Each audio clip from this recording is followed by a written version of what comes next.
विद्यार्थी मित्रांनो, पाठ्यपुस्तकातील पान क्रमांक 76 वर तुम्हाला असे का या सदराखाली 4 विधानं दिलेली आहेत। या 4 विधानांचा नेमका अर्थ या ठिकाणी आता आपल्याला समजून घ्यायचा आहे। पहिलं विधान आहे, अनुसूचित जाती जमातींसाठी स्वतंत्र मतदार संघ राखून ठेवले जातात किंवा अनुसूचित जाती जमातींसाठी राखीव मतदार संघ निर्माण केलेले आहेत। पण नेमका अर्थ काय याचा? तर सामाजिक न्याय आणि समता हे आमच्या संविधानाचं सगळ्यात महत्त्वाचं उद्दिष्ट आहे। त्याच्यावर आधारलेला समाज निर्माण करणं हे आमचं ध्येय आहे। त्या दिशेने जाण्याचा मार्ग संविधानाने आपल्याला सांगितलेला आहे आणि त्या दृष्टीने आपली वाटचालही प्रगतीही चालू आहे।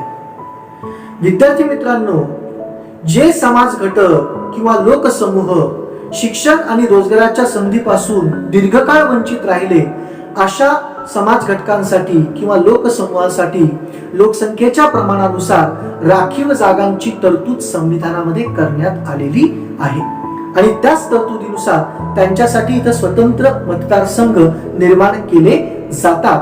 कारण आपल्याला सुद्धा प्रतिनिधित्व मिळत आहे, आपल्याला सुद्धा सत्तेमध्ये वाटा मिळत आहे, आपल्याला सुद्धा विकासाची संधी मिळत आहे, ही विश्वासाची भावना त्यांच्या मनामध्ये निर्माण झाली पाहिजे। ती निर्माण करण्यासाठी हे मतदारसंघ राखीव करून ठेवलेले असतात। अनुसूचित जाती जमातीसाठी राखून ठेवलेल्या मतदारसंघातून अनुसूचित जाती जमातीचंच प्रतिनिधित्व करणारा लोकप्रतिनिधी निवडून येत असतो। त्यामुळं त्या जाती जमातींना प्रतिनिधित्व मिळतं आणि त्यांच्याच मधून हा लोकप्रतिनिधी निवडून आलेला असल्यामुळं त्या जाती जमातींच्या समस्या या लोकप्रतिनिधीला चांगल्या प्रकारे माहिती असतात आणि तो त्यांच्या विकासासाठी, त्या समस्या सोडवण्यासाठी प्रामाणिकपणे प्रयत्न करू शकतो। त्या अनुसूचित जाती जमातीच्या लोकांना चांगल्या प्रकारचं प्रतिनिधित्व तो या ठिकाणी मिळवून देऊ शकतो, त्यांच्या समस्या सोडवण्यासाठी प्रामाणिकपणे प्रयत्न करू शकतो आणि म्हणून लोकसंख्येच्या प्रमाणानुसार आपल्याकडे अनुसूचित जाती जमातींकरिता मतदारसंघ राखून ठेवलेले आहेत। दुसरं विधान असं आहे, सर्वच राजकीय पक्षांना निवडणूक चिन्ह असतात। अर्थात मान्यता प्राप्त सर्व राजकीय पक्षांना कायमस्वरूपी निवडणूक चिन्ह हे निवडणूक आयोगाकडनं दिलं जातं आणि ते राजकीय पक्ष त्या निवडणूक चिन्हांवरून ओळखले जातात। उदाहरणार्थ धनुष्यबाण म्हटलं की शिवसेना हा राजकीय पक्ष येतो। मग राजकीय पक्षांना चिन्ह देण्याची आवश्यकता का? तर याचं कारण असं आहे की सुरुवातीपासून आपल्या भारतामध्ये निरक्षरतेचं प्रमाण हे खूप जास्त होतं। 1951-52 मध्ये जी भारताची पहिली सार्वत्रिक निवडणूक झाली त्यावेळी भारताची साक्षरता ही जेमतेम फक्त 17% होती आणि निरक्षर लोकांना लिहिता वाचता येत नाही। त्या मतपत्रिकेवर जर उमेदवारांची नावं लिहिलेली असतील तर केवळ नावं वाचून ते निरक्षर लोक मतदान करू शकत नाही। त्यामुळं आपण मतदान कोणत्या पक्षाला करतोय किंबहुना कोणत्या व्यक्तीला करतोय हे त्या चिन्हावरून सहज पद्धतीनं निरक्षर लोकांच्या लक्षामध्ये येतं। निरक्षर लोकांनाही सहज पद्धतीनं मतदानाची सोय उपलब्ध व्हावी, त्यांनाही मतदानाचा अधिकार योग्य पद्धतीनं वापरता यावा, चिन्हावरून त्यांना उमेदवार किंवा राजकीय पक्ष ओळखता यावा, यासाठी ही चिन्ह वाटप केलेली आहेत किंवा ही चिन्ह वाटप केली जातात। तिसरं विधान या ठिकाणी आहे की मतदानाच्या वेळी किंवा मतमोजणीच्या वेळी राजकीय पक्षांचे अधिकृत प्रतिनिधी त्या ठिकाणी उपस्थित असतात। काय कारण असावं याचं एक छोटंसं उदाहरण तुम्हाला सांगतो मी बाळांनो, की ज्यावेळेस आपली शाळेमध्ये क्रिकेटची मॅच चालू असते किंवा आपण क्रिकेटची मॅच कुठे खेळतो तेव्हा जो स्कोरर असतो, स्कोर लिहिणारा, तर त्याच्याजवळ आपण आपल्या संघातला आपला एखादा मित्र त्या ठिकाणी बसवतो। याचं कारण का? कारण त्याने मध्येच कुणाचे रन्स वाढवू नये, रन्स कमी करू नये किंवा काही गैरकारभार करू नये, गैरव्यवहार करू नये याच्यासाठी। अशाच प्रकारे हीच भूमिका घेऊन जेव्हा मतदान केलं जातं किंवा मतदान होत असतं तेव्हा कोणता व्यक्ती आला, त्याचं नाव काय, त्याचा मतदान क्रमांक काय, त्याच्याकडे ओळखपत्र आहे का, किंवा बोगस मतदान त्या ठिकाणी होऊ नये, योग्य व्यक्तीलाच मतदानाचा अधिकार त्या ठिकाणी मिळावा, थोडक्यात काय तर कोणतंही बोगस मतदान, गैरकारभार त्या ठिकाणी होऊ नये यासाठी ते प्रतिनिधी मतदान केंद्रावर बसवलेले असतात. इनफॅक्ट ज्या वेळेस मतमोजणी होते त्याही वेळेस अधिकृत जे प्रतिनिधी असतात, सर्व राजकीय पक्षांचे अधिकृत प्रतिनिधी असतात, तर ते सुद्धा त्या मतमोजणीच्या वेळी तिथं बसवलेले असतात. कारण उद्देश हाच की कोणत्याही प्रकारचा गैरव्यवहार त्या ठिकाणी होऊ नये आणि जी प्रक्रिया व्हावी त्याच्यामध्ये पारदर्शकता असावी. जी प्रक्रिया व्हावी तर ती पारदर्शक पद्धतीनं व्हावी, निपक्षपातीपणे व्हावी. म्हणूनच या ठिकाणी सर्व राजकीय पक्षांचे अधिकृत प्रतिनिधी त्या ठिकाणी बसवलेले असतात. मतदानाची प्रक्रिया ही सुरळीतपणे, व्यवस्थित पद्धतीनं, निपक्षपातीपणे, गैरकारभार न होता पार पडावी यासाठी सर्व राजकीय पक्षांचे प्रतिनिधी त्या ठिकाणी बसवलेले असतात. दूरदर्शन किंवा आकाशवाणी यासारख्या प्रसार माध्यमांवर सर्वच राजकीय पक्षांना म्हणजेच मान्यता प्राप्त सर्व राजकीय पक्षांना आपली बाजू मांडण्याची समान संधी असते. आणि हो विद्यार्थी मित्रांनो, ही संधी सर्व पक्षांना मिळायलाच पाहिजे. कारण आपल्याकडे सामाजिक न्याय आणि समता ही संविधानाची दोन उद्दिष्ट आहे आणि समानता किंवा समता हा सामाजिक न्यायाचा पाया आहे. लोकशाहीमध्ये समानतेला अत्यंत जास्त महत्व आहे. मत व्यक्त करणं, मत प्रदर्शित करणं हा लोकशाहीमध्ये नागरिकांना दिलेला एक सर्वात महत्वाचा अधिकार आहे, ज्याला विचार स्वातंत्र्य असं म्हटलं जातं. आणि त्यामुळं इथं प्रत्येक राजकीय पक्षाला आपल्या पक्षाची भूमिका, आपल्या पक्षाचं मत या ठिकाणी सार्वजनिक प्रसार माध्यमांच्या द्वारे लोकांपर्यंत पोहोचवण्याचा किंवा त्यांच्या समोर मांडण्याचा समान अधिकार असतो. कारण आकाशवाणी किंवा दूरदर्शन ही सार्वजनिक प्रसार माध्यम आहेत आणि या सार्वजनिक प्रसार माध्यमांसमोर आपली बाजू मांडण्याचा सर्वांना समान हक्क आहे. जर एखाद्या राजकीय पक्षाला त्या प्रसार माध्यमांच्या द्वारे मत मांडण्याची समान संधी दिलीच नाही तर त्या ठिकाणी लोकशाही आहे का हा प्रश्न उपस्थित होऊ शकतो.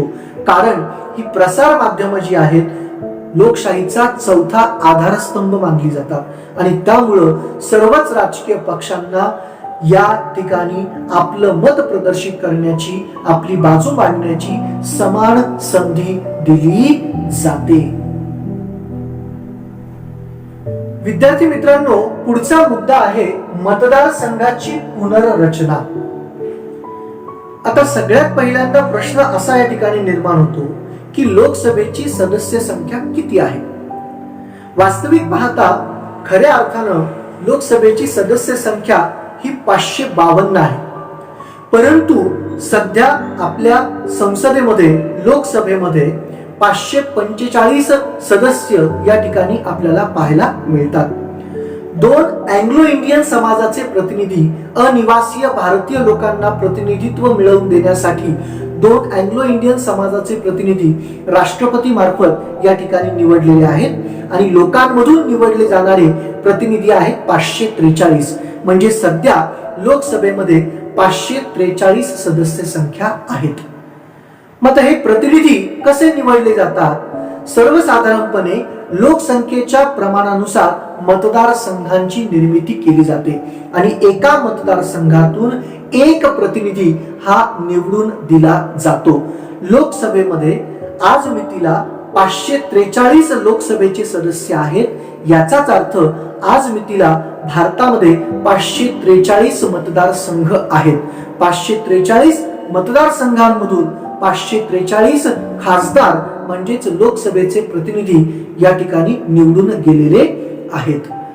आता हे जे मतदारसंघ आहेत हे कसे निर्माण केले जातात? कोण निर्माण करतं? तर मतदारसंघ निर्माण केले जातात लोकसंख्या या निकषावर.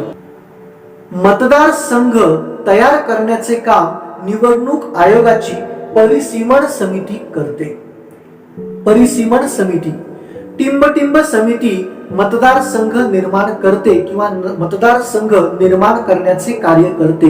निवडणूक आयोगाची परिसीमन समिती, निवडणूक आयोगाच्या नियंत्रणाखाली काम करणारी परिसीमन समिती ही मतदारसंघांची निर्मिती करत असते.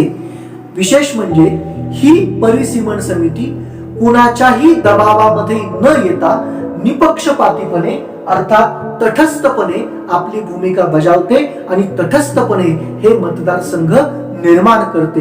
कुणाच्याही दबावामध्ये नियंत्रणामध्ये न येता निपक्षपातीपणे प्रामाणिकपणे तटस्थपणे हे सर्व मतदारसंघ निर्माण केले जातात. विद्यार्थी मित्रांनो, मतदान करणं हे प्रत्येक भारतीय नागरिकाचं जसं कर्तव्य आहे तशी जबाबदारी सुद्धा आहे. ही जबाबदारी प्रत्येकानं निभावली पाहिजे, पार पाडली पाहिजे. प्रत्येकानं हे आपलं राष्ट्रीय कर्तव्य बजावलं पाहिजे. योग्य प्रतिनिधी निवडून देणं ही आपली जबाबदारी आहे. जर आपण मतदान केलं नाही तर कदाचित काम न करणारा अयोग्य प्रतिनिधी त्या ठिकाणी निवडला जाऊ शकतो आणि त्यामुळं प्रदेशाचा विकास जो आहे तर तो थांबू शकतो किंवा प्रदेशाच्या विकासाला अडथळे निर्माण होऊ शकतात. त्यामुळं योग्य पद्धतीनं सदसद विवेक बुद्धीनुसार विचार करून मतदान करणं हे आपलं कर्तव्य पण आहे आणि आपली जबाबदारी पण आहे. ती आपण प्रामाणिकपणे पार पाडली पाहिजे. विद्यार्थी मित्रांनो, पाठ्यपुस्तकातील पेज क्रमांक 77 वर तुम्हाला एक चित्र दिलेलं आहे. त्या चित्रामध्ये काही विद्यार्थी चर्चा करताना दाखवलेले आहेत आणि त्या चर्चेच्या माध्यमातून त्यांच्या मनामध्ये एक प्रश्न निर्माण झालेला आहे. निवडणूक आयोगानं जाहीर केलेल्या आचारसंहितेचं पालन सरकारलाही करावं लागतं. मग निवडणूक आयोग श्रेष्ठ आहे की सरकार श्रेष्ठ आहे, असा प्रश्न त्यांच्या मनामध्ये निर्माण झालेला आहे. आचारसंहिता म्हणजे काय ते आपण तर या ठिकाणी नंतर पाहणारच आहोत, पण आधी या प्रश्नाचं उत्तर आपण पाहूया की निवडणुकीच्या काळामध्ये निवडणूक आयोगानं जाहीर केलेल्या आचारसंहितेच्या नियमांचं पालन हे सरकारला करणं बंधनकारक आहे आणि ते करावंच लागतं. त्यामुळं या प्रसंगामध्ये निवडणूक आयोग आपल्याला सरकारपेक्षा श्रेष्ठ असल्याचं जाणवतं.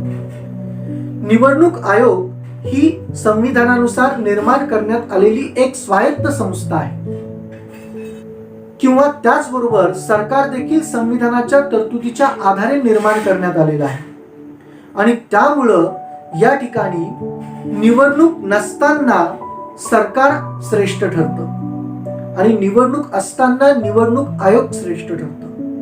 तर खरं पाहिलं तर ज्या पद्धतीनं एका नाण्याच्या दोन्ही बाजू आपापल्या पद्धतीनं श्रेष्ठ असतात, त्याच पद्धतीनं निवडणूक आयोग आणि सरकार हे दोघेही आपापल्या पद्धतीनं श्रेष्ठ असतात. पुढचा मुद्दा आहे आचारसंहिता म्हणजे नेमकं काय. तर विद्यार्थी मित्रांनो, आचारसंहिता या शब्दाला पर्यायी साधा शब्द आपल्याला वापरता येईल, तो म्हणजे नियमावली. नियमावली म्हणजे आचारसंहिता, साधा सोपा शब्द आपण घेऊ. भारतातील निवडणुका खुल्या, न्याय्य, निपक्षपातीपणाच्या वातावरणामध्ये व्हाव्यात म्हणून निवडणूक आयोगानं स्वतंत्रपणे ज्या उपाययोजना राबवलेल्या आहेत त्याच्यामध्ये आचारसंहितेचा समावेश केला जातो. त्यालाच कोड ऑफ कंडक्ट असं म्हणतात की निवडणुका या खुल्या वातावरणात व्हाव्यात, न्याय्य वातावरणात व्हाव्यात, निपक्षपातीपणाच्या वातावरणामध्ये व्हाव्यात म्हणून निवडणूक आयोगानं काही उपाययोजना केलेल्या आहेत, स्वतंत्रपणे काही उपाययोजना केल्या आहेत. तर त्या उपाययोजनांमध्ये आचारसंहितेचा समावेश केला जातो. अलीकडच्या काही वर्षांमध्ये निवडणूक आयोगानं आपले सर्व प्रकारचे अधिकार वापरून निवडणुकीत होणाऱ्या गैरप्रकारांना आळा घालण्याचा प्रयत्न, प्रतिबंध करण्याचा प्रयत्न या आचारसंहितेच्या माध्यमातून केलेला आहे. निवडणुकीपूर्वी काही काळ व निवडणुकीच्या दरम्यान, विशिष्ट प्रसंगी निवडणूक झाल्यावर काही काळ राजकीय पक्ष, सरकार, सामान्य मतदार यांनी कोणत्या प्रकारच्या नियमांचं पालन करावं हे आचारसंहितेमध्ये स्पष्ट केलेलं असतं. या नियमांचा भंग शासनालाही करता येत नाही, सरकारही आचारसंहितेचे नियम मोडू शकत नाही, एवढं या नियमांना महत्व असतं. गेल्या काही निवडणुकांमध्ये आचारसंहितेच्या संदर्भात केलेल्या कारवायांमुळे सामान्य मतदार आश्वस्त झाल्याचं आपल्याला पाहायला मिळतं. गेल्या काही निवडणुकांमध्ये निवडणूक आयोगानं आचारसंहितेच्या संदर्भामध्ये काही कारवाया केलेल्या आहेत आणि त्या कारवायांमुळे सामान्य मतदाराच्या मनात निवडणुकांच्या बाबतीत एक आश्वासक चित्र निर्माण झाल्याचं आपल्याला पाहायला मिळतं. सामान्य मतदार आश्वस्त झालेला आहे. कशाच्या बाबतीमध्ये? तर निवडणुका या न्याय्य निपक्षपातीपणाच्या खुल्या वातावरणामध्ये होत आहेत याच्यावर त्याचा विश्वास बसत आहे या कारवायांमुळे.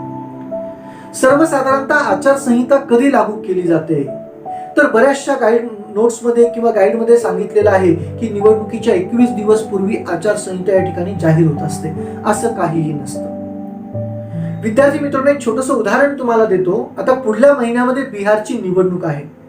बिहारची निवडणूक 3 टप्प्यामध्ये होणार आहे आणि त्याचं पहिलं मतदान 28 ऑक्टोबरला होणार आहे. पहिलं मतदान. मग त्या अनुषंगाने जर विचार केला तर 1 किंवा 2 ऑक्टोबरला ही आचारसंहिता जाहीर व्हायला पाहिजे होती, पण तसं झालं नाही. बिहार मधल्या निवडणुकींच्या संदर्भामध्ये आचारसंहिता जाहीर झाली 25 सप्टेंबरला. 25 सप्टेंबरला मुख्य निवडणूक आयुक्त सुनील अरोरा यांनी पत्रकार परिषदेमध्ये निवडणुकांच्या तारखा जाहीर केल्या. बिहार मधल्या निवडणुकांच्या तारखा जाहीर केल्या आणि निवडणूक आयोगानं निवडणुकीच्या तारखा जाहीर करताच त्या प्रदेशामध्ये आचारसंहितेची सुरुवात होते आणि या आचारसंहितेमध्ये असलेल्या नियमांचं पालन, या तरतुदींचं पालन, या आचारसंहितेचं पालन सरकारलाही करावं लागतं, सगळ्या राजकीय पक्षांनाही करावं लागतं आणि सामान्य मतदारालाही करावं लागतं. सरकार सुद्धा या नियमांचा भंग करू शकत नाही, हे लक्षात घ्या. आणि जर कोणी त्या ठिकाणी आचारसंहितेच्या नियमांचा भंग केला, आचारसंहिता मोडली, तर त्या व्यक्तीवर किंवा संबंधित घटकांवर गुन्हे दाखल होतात. त्यांच्यावर निवडणूक आयोगाकडनं योग्य ती कारवाई होण्याची शक्यता असते. आता या ठिकाणी आपल्याला आधीच्या पानावर 4 गोष्टी दिलेल्या आहेत आणि त्या 4 गोष्टींमध्ये 4 कृती दिलेल्या आहेत. त्या 4 कृतींमध्ये आचारसंहितेचा भंग होतो का की होत नाही याचा विचार या ठिकाणी आपल्याला करायचा आहे. यामध्ये पहिली कृती अशी दिलेली आहे की उमेदवाराकडून वसाहतीमध्ये घरगुती वस्तूंचं वाटप केलं जातं आणि मत देण्यासाठी सांगितलं जातं. तर कोणत्याही प्रकारचं प्रलोभन दाखवणे, कोणत्याही प्रकारची लालूच देणे हा आचारसंहितेचा भंग आहे आणि त्यामुळं या ठिकाणी आचारसंहितेचा भंग होताना आपल्याला पाहायला मिळतो. कोणत्याही प्रकारच्या वस्तू मतदाराला उमेदवार वाटू शकत नाही, पैसे वाटू शकत नाही. दुसरी कृती बघा, निवडून दिल्यास प्रदेशातील किंवा परिसरातील पाणी प्रश्न सोडवण्याचे आश्वासन देणे. निवडणुकीमध्ये आश्वासनं दिली जातात की तुम्ही आम्हाला मतदान द्या, तुम्ही आम्हाला मत करा, तुम्ही आम्हाला निवडून द्या, आम्ही तुमच्या समस्या सोडवू. आश्वासनं दिली जाऊ शकतात, कमिटमेंट केलं जाऊ शकतं आणि त्याच्यामुळे निवडून आल्यास प्रदेशातील पाणी प्रश्न आपण नक्की सोडवू अशा प्रकारचं आश्वासन उमेदवाराकडनं जर दिलं जात असेल तर त्याच्यामध्ये चुकीचं काही नाही, त्याच्यामध्ये आचारसंहितेचा भंग होत नाही. तिसरा मुद्दा आहे घरोघरी भेट देऊन निवडून देण्याची विनंती करणे. लक्षात घ्या, मतदानासाठी आपण विनंती करू शकतो. आपण पाहतो की उमेदवार जातात, त्या ठिकाणी प्रत्येकाच्या पाया पडतात, वरिष्ठ माणसांच्या, त्यांना विनंती करतात की मला निवडून द्या. घरोघरी मतदारांना भेट द्यायची आणि त्यांना रिक्वेस्ट करायची की तुम्ही माझ्याच पक्षाला किंवा मलाच मतदान करा आणि निवडून द्या.